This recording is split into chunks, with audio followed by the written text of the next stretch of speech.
Welcome to money 9 company కబుర్ల ప్రోగ్రామ్కి స్వాగతం. Company కబుర్లలో మొత్తం కార్పొరేట్లో ఎలాంటి మార్పులు చేర్పులు జరిగాయి, ఈ వారం ఏ కంపెనీలు ఎలా వ్యవహరించాయి, అదేవిధంగా పెట్టుబడులు ఏ విధంగా రేస్ చేస్తున్నాయి, ఇలా మొత్తం ఇన్ఫర్మేషన్ అంతా మీకు ఒక ప్యాకేజ్ లాగా తీసుకొచ్చే ప్రయత్నం ఈ ప్రోగ్రామ్. ముందుగా పేటీఎం దాదాపు 2150 రూపాయల దగ్గర మనకి ఐపీఓకి వచ్చిన తర్వాత రీసెంట్గా వాళ్ళు అనౌన్స్ చేసిన 810 రూపాయలు బైబ్యాక్ ఏదైతే ఉందో ఇది మాత్రం కొద్దిగా మార్కెట్ వర్గాల్ని విస్మయానికి గురి చేసింది. ఈ అనౌన్స్మెంట్ రాగానే దాదాపు 2% అంటే ఇంట్రాడేలో దాదాపు 2% కోల్పోయి లో దాదాపు 525 రూపాయల వరకు కూడా పడిపోయిన పరిస్థితి మనకి పేటీఎం షేర్లో కనిపిస్తుంది. ముఖ్యంగా ఇప్పటి వరకు అంటే పేటీఎం ఐపీఓ వచ్చిన తర్వాత ఇప్పటి వరకు జరిగిన పరిణామాలు కనుక చూస్తే ఇన్వెస్టర్లు ఐపీఓలో ఎవరైతే ఇన్వెస్ట్ చేశారో వాళ్ళు కంటిన్యూస్గా లాసెస్ని చూస్తున్న పరిస్థితి. మరోవైపు డిసెంబర్ 13వ తారీఖు క్లోజింగ్ కనుక గమనిస్తే లిస్టింగ్ ప్రైస్ నుండి దగ్గర మనకి 50% కోల్పోయిన పరిస్థితి కనిపిస్తుంది. ఈ మనకి బైబ్యాక్ అంటే బైబ్యాక్లో ఏదైతే షేర్లు వెనక్కి వస్తాయో దాన్ని ఎలా ఫ్యూచర్లో ముందుకు తీసుకెళ్ళడానికి ప్రయత్నాలు చేస్తారో అనేది మాత్రం పేటీఎం ఒక పెద్ద క్వశ్చన్ మార్క్ కిందనే ఇన్వెస్టర్లకు మిగిల్చినట్టుగా ఈ వార్తను మనం చూడొచ్చు. జేపీ గ్రూప్ వాళ్ళ సిమెంట్ బిజినెస్ని దాల్మియా సిమెంట్స్కి అమ్ముతున్నట్టుగా ఈ వారం ఒక ముఖ్యమైన వార్తను చూడొచ్చు. ఇందులో ఈ ట్రాన్సాక్షన్ విలువ దాదాపు 5666 కోట్లుగా ఎంటర్ప్రైజ్ వాల్యూ ఉండొచ్చు అని చెప్పి జేపీ గ్రూప్ అనౌన్స్ చేసింది. ముఖ్యంగా ఈ మధ్యకాలంలో బ్యాంకర్స్ దగ్గర నుంచి వస్తున్న ప్రెషర్ కావచ్చు, ఇంకా డ్యూస్ ఏవైతే పెండింగ్ ఉన్నాయో 6892 కోట్లు పెండింగ్ ఉందో దీన్ని క్లియర్ చేసే భాగంగానే ఈ 5666 కోట్ల డీల్కి మనకి జేపీ గ్రూప్ ఒప్పుకున్నట్టుగా ఈ వార్త ద్వారా తెలుస్తుంది. దీంతో ఈ డీల్లో ఆల్మోస్ట్ మనకి 9.4 మిలియన్ మెట్రిక్ టన్నుల కెపాసిటీ అంటే సంవత్సరానికి 9.4 మిలియన్ మెట్రిక్ టన్నుల కెపాసిటీ ఉన్న సిమెంట్ ఫ్యాక్టరీతో పాటు మరో థర్మల్ పవర్ ప్లాంట్ 280 మెగావాట్లది, ఇవన్నీ కలిపి ఆల్మోస్ట్ మనకి 5666 కోట్ల వాల్యుయేషన్తో అమ్ముతున్నట్టుగా ఈ వారం ఒక ప్రధాన వార్తను మనం చూడొచ్చు. వార్తల్లో మరో ఇన్ఫ్రాస్ట్రక్చర్ కంపెనీ ఎస్ఆర్ఈఐ లిక్విడేషన్ దాదాపు 6000 కోట్లు ఉన్నట్టుగా కకోడే అండ్ అసోసియేట్స్, అదే కాకుండా జిఏఏ ఈ రెండు ఇండిపెండెంట్ వాల్యుయేషన్ కమిటీలు రిపోర్ట్ చేయడం జరిగింది. ఇది ఫెయిర్ వాల్యూ దాదాపు 9000 కోట్లు ఈ అసెట్స్ అన్ని ఉండే అవకాశం ఉందని చెప్పి కూడా వాళ్ళ రిపోర్ట్లు పేర్కొన్నారు. కానీ ఇందుకు భిన్నంగా మనకి ఆల్రెడీ బిడ్డర్స్ ఎవరైతే ఉన్నారో 3 బిడ్లు ఇప్పటివరకు సబ్మిట్ చేసిన వాళ్ళలో ఎన్ఏఆర్సిఎల్, వార్డే అరీనా కన్సార్షియం అండ్ ఆవుతమ్ అనే ఈ 3 కంపెనీలు కూడా 2500 కోట్లకు మాత్రమే ఈ ఆస్తులు కొనుగోలు చేస్తున్నట్టుగా బిడ్డింగ్లు సమర్పించాయి. సో కొత్తగా వచ్చిన వాల్యుయేషన్స్ ప్రకారం ఈ 2500 కోట్ల బిడ్డింగ్కి ఎవరైతే బిడ్డర్స్ 3 అప్లై చేశారో ఈ 3 కూడా డిస్క్వాలిఫై అయ్యే అవకాశం మనకి ఎక్కువ కనిపిస్తుంది. రాబోయే రోజుల్లో 6000 కోట్లు అదేవిధంగా ఫెయిర్ వాల్యూ దాదాపు 9000 కోట్లు ఉన్నందువల్ల మోస్ట్లీ 6000 కోట్ల కన్నా ఎక్కువ ఎవరైనా బిడ్డర్స్ వస్తే మాత్రమే ఈ ఎస్ఆర్ఈఐ ఇన్ఫ్రాస్ట్రక్చర్ యొక్క అసెట్స్ని అమ్మే అవకాశం ఉంటుంది.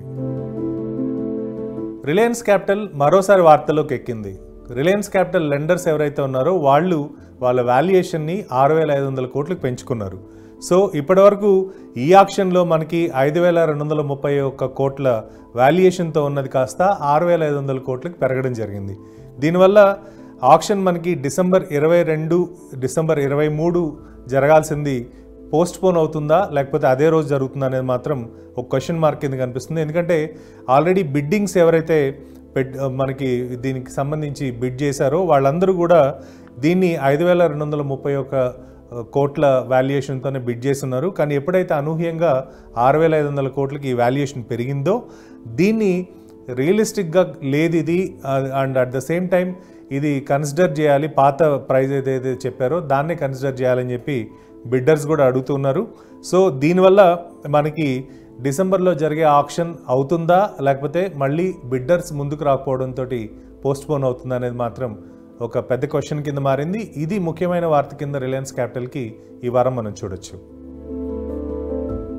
ఈ వారం మరో వార్త అదానీ గ్రూప్ ఆపరేట్ చేస్తున్న గౌహతి ఎయిర్పోర్ట్లో మనకి ఇప్పుడు ప్రస్తుతం మనకి ఆపరేషన్స్ అన్ని కూడా అదానీ గ్రూప్ చేస్తుంది. అదానీ గ్రూప్ దీంతో పాటు ఏరోడమ్ లైసెన్స్ కూడా ఇచ్చిన అవార్డు చేసిన పరిస్థితి మనకు కనిపిస్తుంది. సో ఏరోడ్రమ్ లైసెన్స్ రావడం వల్ల పూర్తి ఎత్తున అదానీ కంట్రోల్లోకి, అదానీ గ్రూప్ కంట్రోల్లోకి ఈ ఎయిర్పోర్ట్ వచ్చే అవకాశం ఎక్కువ ఉంటుంది.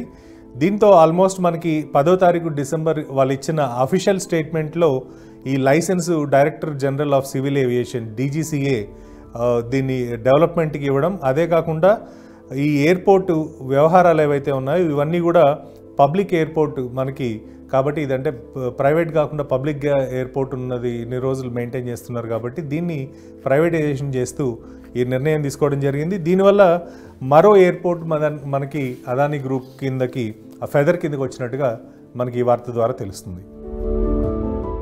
ఎప్పటి నుంచో ఇన్వెస్టర్లు వెయిట్ చేస్తున్న టాటా టెక్ IPOకి ఆల్మోస్ట్ క్లియరెన్స్ వచ్చింది. బోర్డ్ మనకి డిసెంబర్ 12వ తారీఖున దీన్ని IPOకి తీసుకెళ్ళడానికి సంసిద్ధత వ్యక్తం చేస్తున్నట్టుగా ఒక వార్త వచ్చింది. ఈ వార్తను బట్టి ప్రస్తుతం టాటా మోటార్స్ హోల్డ్ చేస్తున్న 72% స్టేక్ ఏదైతే ఉందో టాటా టెక్నాలజీస్లో, దీన్ని కూడా కొద్దిగా డిస్ఇన్వెస్ట్మెంట్ చేసే ఛాన్సెస్ మనకి కనిపిస్తూ ఉన్నాయి. సో ఈ డైవెస్ట్ చేసిన స్టాక్ ఎంతవరకు చేస్తారనేది ఇంకా లేదు. సో ఇన్ ప్రిన్సిపల్ అప్రూవల్ వచ్చింది కాబట్టి రాబోయే రోజుల్లో మనకి టాటా టెక్ IPO వచ్చే ఛాన్సెస్ చాలా క్లియర్గా కనిపిస్తున్నాయి. దీంతోపాటు ఇప్పటివరకు టాటా టెక్నాలజీస్ ప్రొవైడ్ చేస్తున్న సర్వీసెస్ ఏవైతే ఉన్నాయో, ఇంజనీరింగ్ కావచ్చు, డిజైన్ కావచ్చు, ప్రోడక్ట్ లైఫ్ సైకిల్ మేనేజ్మెంట్ కావచ్చు, మ్యానుఫ్యాక్చరింగ్ కావచ్చు, ప్రోడక్ట్ డెవలప్మెంట్ కావచ్చు, అండ్ IT సర్వీస్ మేనేజ్మెంట్ కావచ్చు, ఆటోమేటివ్ కావచ్చు, ఏరోస్పేస్, ఒరిజినల్ ఎక్విప్మెంట్ మ్యానుఫ్యాక్చరర్స్ కావచ్చు, ఇవన్నీ కూడా ఈ IPOలో ఉన్నాయి. కాబట్టి డెఫినెట్గా ఈ IPO టాటా గ్రూప్లో ఇన్వెస్ట్ చేసే వాళ్ళకి ఒక ఆపర్చునిటీ కింద కనిపిస్తుంది. సో ఈ వారం ఈ మనకి అనౌన్స్మెంట్ వచ్చిన తర్వాత ఆఫర్స్ ఫర్ సేల్ అంటే OFS కావచ్చు, అదేవిధంగా ఫ్రెష్ ఈక్విటీ కావచ్చు, ఈ రెండింటి ద్వారా ఫండ్ రైజ్ చేసే ఛాన్సెస్ మనకి టాటా టెక్ IPO ద్వారా కనిపిస్తుంది. వోడాఫోన్ ఇండియా, ATC ఈ రెండు కూడా 1600 కోట్లకు సంబంధించి డిబెంచర్స్ని ఫిబ్రవరి 28వ తారీఖు పోస్ట్పోన్ చేసుకున్నట్టుగా ఒక సంయుక్తంగా ఒక వార్త ఇచ్చారు.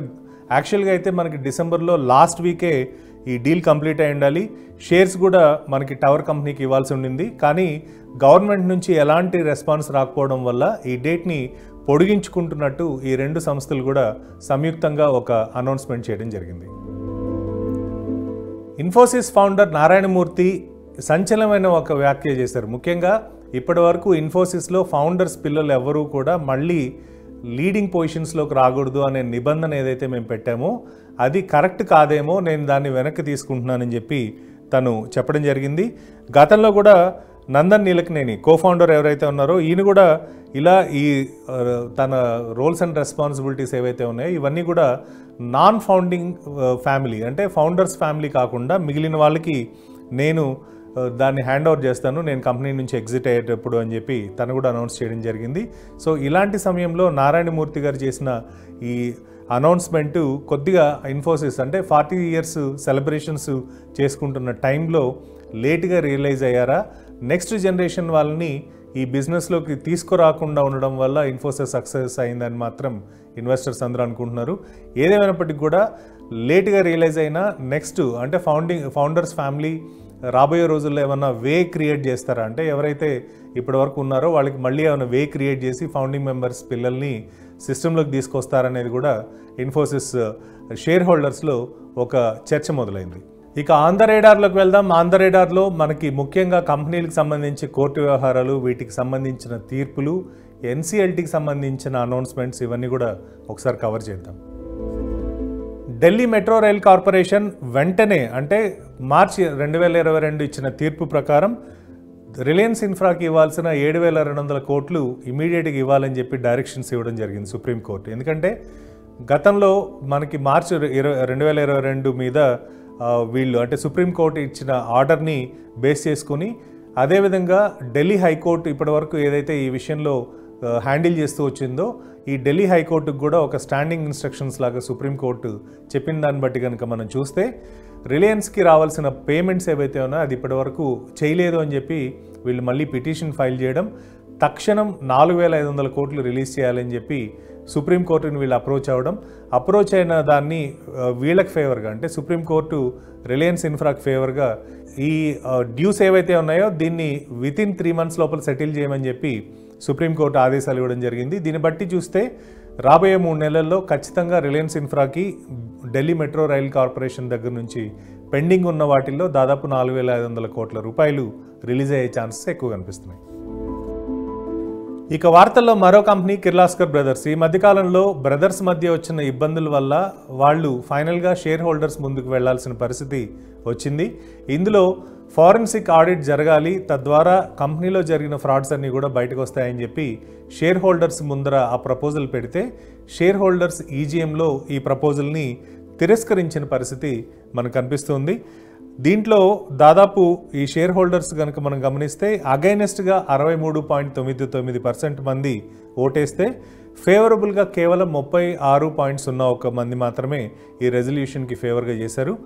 మనకి డిసెంబర్ 8వ తారీఖు జరిగిన ఈజీఎంలో క్లియర్ కట్గా తెలిసింది ఏంటంటే ఈ ఫారెన్సిక్ ఆడిట్ అనేది కిర్లాస్కర్ బ్రదర్స్కి సంబంధించిన కంపెనీలో కేఎల్లో అవసరం లేదు, కిర్లాస్కర్ ఇండస్ట్రీస్ లిమిటెడ్కి అని చెప్పి ఒక నిర్ణయాన్ని తీసుకోవడం జరిగింది.